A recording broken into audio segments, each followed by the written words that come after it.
မတန်ပါဘူးကို English လို့ဘယ်လိုပြောမလဲတန်တာကို English လို့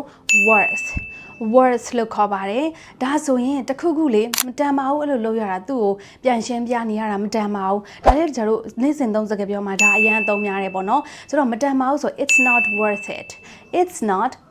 it လို့မိတ်ဆွေတို့ပြောလို့ရပါတယ် it's not worth it တကယ်လို့အဲ့ဒီ worth မှာနောက်က wine ထည့်လိုက်တယ်ဆိုရင် worthy ဆိုတော့ကိုကတန်ဖိုးရှိတယ်လို့ကိုပြောခြင်း I'm worthy ငါတန်ဖိုးရှိတယ်ပေါ့နော်ဆိုလူတယောက်ကကိုတန်ဖိုးမထားရင်လည်းငါတန်ဖိုးရှိတယ်ဆိုပြီးတော့နေ့တိုင်း affirmation ပြောပါ I'm